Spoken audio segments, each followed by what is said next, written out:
Okay, everybody grab a chumash. I'm going to go to the third reading. Perek Zayin, Pasuk Yud Zayin, the 7th chapter of Genesis, beginning from the 17th verse and onward. The Torah now describes the Mabul, the great flood that ravaged planet Earth. So the flood waters came upon Earth for 40 full days. Now, yesterday we talked about the flood waters beginning on the 17th day of Cheshvan. However, Rashi tells us that since it began during the day, that doesn't count. It has to start Leiloi Imai, from the evening before. And so a full 40 days means that the 40-day narrative of the flood concludes on the 28th day of Kislev. The waters increased, they lifted the ark, and it rose above the ground. And in verse 18 we hear that after the rain ceased, Vayigbru Hamoyim, the waters miraculously surged on their own, increasing greatly over the earth.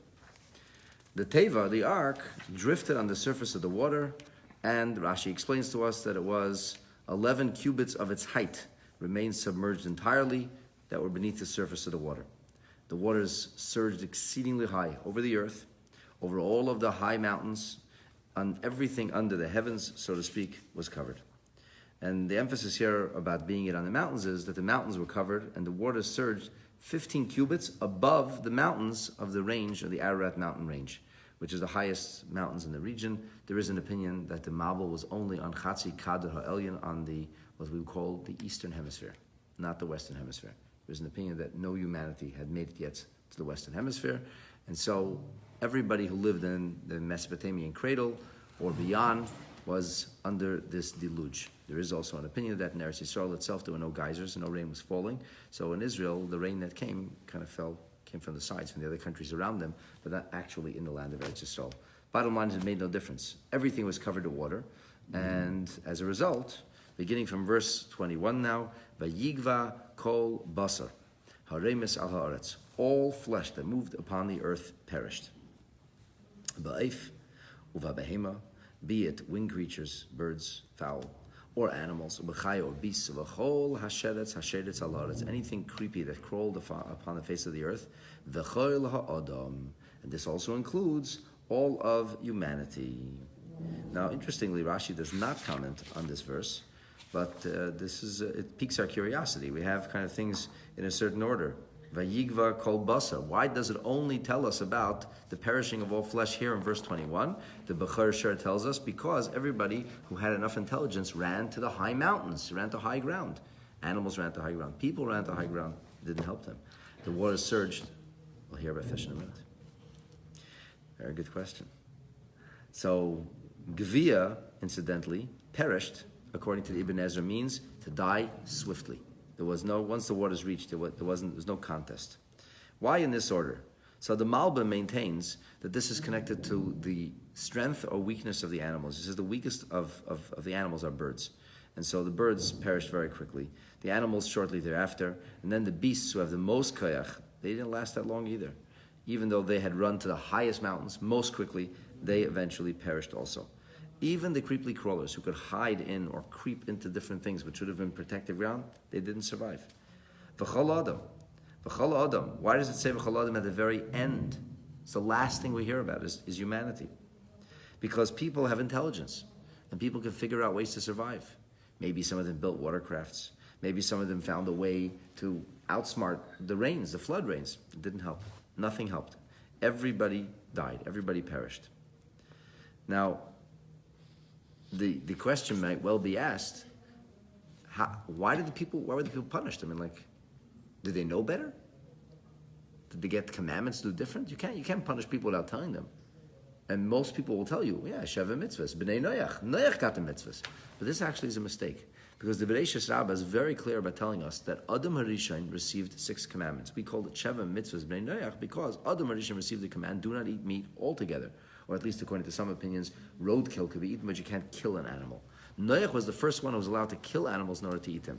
And that completes the 7 Noachide laws, because one of the laws is not to torture living things. You can eat animals, you cannot torture them.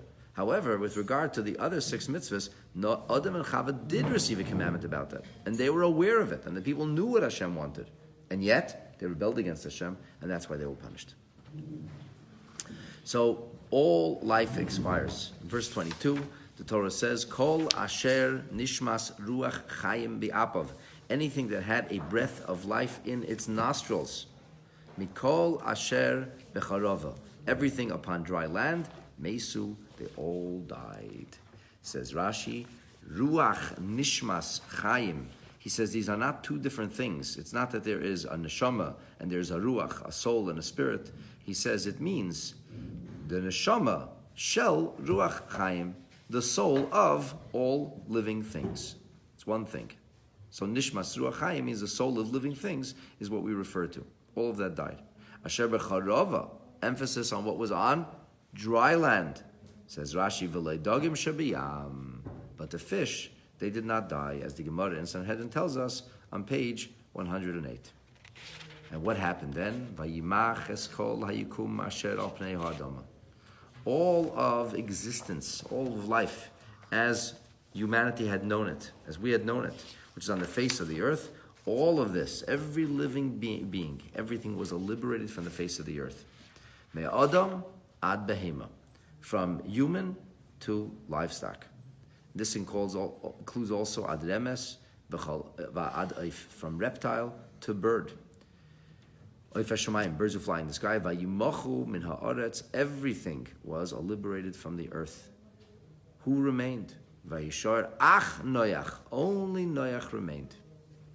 V'ashar ite beteva, and who was with him on the teva. So what is the meaning of when we say vayimach? What does that mean? So Rashi says that it means everything was liberated. It doesn't mean that, as we would say, lashon vayifal, as if to say God was liberating everything. God was destroying everything. Any lashon vayifal. This is not an activity being done. This is a matter-of-fact narrative. Here's what happened. Everything was liberated. Everything was gone. V'hu migzeres vayifen or vayiven. This comes from the same tense, the same vocabulary as he turned, he encountered in a place, or vayiven, it was built.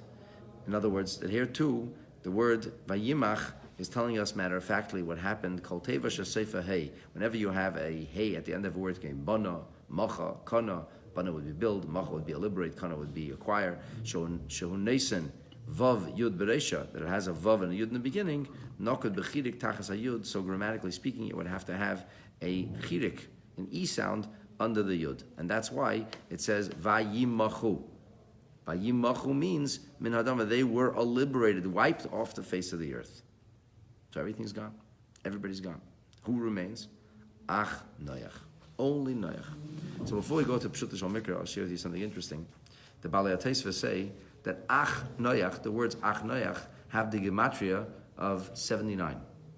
And that's because Aleph is 1, Chaf is 20, that gives you 21, Noach is 58, 58 and 21, 79. So why is that meaningful? Well, because we have a midrashic tradition that there was one of the giant creatures left over from the previous generation, whose name was Og, Og the king of Bashan. And Og, Aleph, Vav Gimel, is the numeric equivalent of 71. Ayin is 70, Vav is 6, and Gimel is 3, is 79. So Vayishar Ach Noach, here the Torah alludes to the great giant Og, who actually, so to speak, remained on the roof, hanging onto the roof of the Teva, and the story goes that Noach squirreled food out to him, and so Og remained there, couldn't get into the Teva, but remained on the outside of the Teva, and that's how he survived. Let's take a look at Rashi. What is the Pshut Shal Mikra of Vayishar Ach Noach? So Rashi tells us that from all living creatures, Levad Noach, only Noach survived. Meaning, in other words, everything, Noach means what was in the Teva. Only what was in the Teva survived. There were no survivors. Nothing. Nobody made it out of this. Zehu Pshutei. This is the simple language of Ach. Ach means only, meaning the Torah statement is no one survived. Only those on the survival craft survived. However, the fact that the Torah uses this verbiage is odd. It could just say, Vayishar Noach v'asher ite b'teva. What's the Ach? What is the Torah trying to say? So therefore, Rashi feels that he must introduce you to a Medrash Agada, an Agadic teaching of the word Ach, as to why the Torah used the word Ach, to tell you that it's not only about exclusion of everybody else. Noach survived to the exclusion of all others. Nobody else survived. Only Noach survived, but the word ach is indicating or telling us what kind of survival Noach had, what kind of life he was left with. How were things on the teva? How were things on that survival craft? So Rashi tells us that the Medrash Agada says that ach means something which is it excludes or diminishes. And what it means to do is to diminish the life that Noach enjoyed. He didn't enjoy life. He was goineach. He was constantly sighing out of pain. He was groaning out of pain. V'choy had dam. He was coughing up blood. In other words, he was in a very weakened state. And he did this mitoirach from the incredible burden of habehemis v'hachayis, the burden that had been placed upon him in caring for his whole menagerie of beasts and animals and creatures who were living inside the teva. So that's the mention, the why we say ach noach, because the word ach includes with it the idea of goineach v'choy adam. It's kind of a conjunctive word. It's like they say in Yiddish, ach, things were not good for Noach. Noach was not having any fun. He was under enormous pressure, under enormous expectations from all the creatures around him, and he didn't have a moment to breathe, as they say. But Yeshayimrim, and Rashi says there is an opinion that the exclusionary terminology of ach comes to diminish something, to exclude something. That is to tell you that icher mezoinis la'ari, that Noach once came late to the lion, bringing the food. To bring the food that everybody needs to eat. The lion was not happy. Vihi kishay, and the lion smacked him around to indicate his displeasure at having to wait for his meal. Va'olav nemar, it is about Noach and circumstances like this that it's stated, that Shlomo HaMelech wisely states in the book of Proverbs, in chapter 11, he says, Hein tzaddik ba'aretz yishulam. A tzaddik in this world, Hashem repays him, he gets recompense for his sins in this world, so that there's nothing has to be diminished from his reward in the world to come. So whatever Noach did where he fell short, he suffered for it here in this world, because you asked the question, poor guy, he's the only righteous person. The Eibishter chose him for a job, he didn't ask for the job. He's working day and night, he's coughing blood, he can't function, he can barely breathe, and he gets smacked down by the lion. I mean, like, what a behemoth. What a wilde chaya. What is going on over here? Where's justice? It's not fair. How could it be so? So Rashi says this is the idea of Hein Tzadik Ba'aretz Yishulam. The tzaddik is paid back, and you say, hey, it's not fair. But the truth is that ultimately this is for the best, and the tzaddik from here is able to go on to the full afterlife without having any of his rewards or demerits or virtues diminished. So we're going to finish off with an incredible lesson in Avodas Hashem that we can all borrow from Noach's playbook. The idea of Vayishar Ach Noach, that here was Noach groaning, coughing blood. Here was Noach being abused by the animals, and here was Noach, Vayishar Ach Noach. So the Rebbe says like this, page Kuf Chav Tes, here in the Burim book, Siman Tezayin. The Rebbe's comment is as follows: Kasher Adam misasek b'haspokas mazon ruchni. The Rebbe transposes this whole narrative, which is quite material and literal, when Noach is giving physical food to physical material animals who are physically, materially surviving a great genocidal flood that ravages the entirety of life on earth. So, kasher adam misasik v'aspokas mazon ruchni, when a person might then, in the metaphor, be providing spiritual sustenance. And he's doing so for proverbial animals, namely people who behave like animals. Anoshim pchusei erech, people who, relatively speaking, are like animals. They're following every animalistic desire and craving, and they have very little refinement and very little decency, no appreciation. Anoshim shein bebchinas behemis v'chayis, people, sometimes you say that guy is such a behemoth, or what a wilde chaya. Sometimes that's how people behave, like animals. At least biyachas l'dargasai, for whatever level this person is on, whatever his level of refinement, his level of loyalty and devotion and commitment to Hashem, and you compare with these people, and it's like a behemoth. Like these people are like animals. They're so spiritually unsophisticated. They have so little value and virtue. And this is a person who's doing what he's got to do. And v'hu niskal b'kshiyim, he's stumbling on difficulties, he's having challenges. And a person is frustrated. It's like, why should I do this for? Nobody even appreciates it. And the wilde chaya amongst them smacks me around.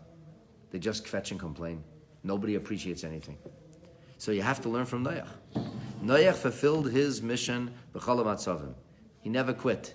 He never said, God, you feed your animals, I quit. Never. Not Noach. Coughing blood, collapsing, can't breathe, getting smacked around. He kept bringing food to the animals. He had a job to do. There was no other option. The show must go on. Even though it greatly compromised him personally. It came at enormous sacrifice. He's literally can't breathe. The guy's collapsing. He's spitting blood. Along with this, a person could say, well, if I'm to the point that I'm groaning out of pain, I'm spitting blood, well, then, if I'm sacrificing, let them sacrifice too. No, it doesn't work like that. You can make demands of yourself, you cannot make demands of others. You can spit blood, you cannot have a moment to breathe, but you cannot expect it of others. For those for whom you're responsible, you have to provide for everything they need in perfect fashion. This we learn from the second interpretation of Rashi. Noach was punished. Why was he punished? He came a little late for the lion. Noach had no right to make expectations of the lion. The lion doesn't have to be Moshe Nefesh. He doesn't have to make sacrifices. You, Noach, have to make sacrifices. And if he came late to the lion, well, there's a little shortcoming. So Noach gets smacked around and doesn't have to deal with it later. For the other, a person has to be extremely demanding of himself. To be fully concerned for the needs of others. Do not diminish anything. Do not roll back the service they need. That's your responsibility. With regard to yourself, you have to give up on every luxury. You have no right to have any expectations. Even things which are not luxury, but actual survival, things you actually need. Well, Mesiras Nefesh, more is expected of you. With regard to others, you have a responsibility and therefore a duty to provide them with all of their needs, b'shleimus, without subtracting even a single detail. And that, my dear friends, is the mission we were given. It's not an option. The show must go on. Keep on trucking. We have to bring Mashiach and have a cleansed new world, and that will only happen when each and every one of us does our jobs, difficult or not. That's all we get for today. Good Chodesh.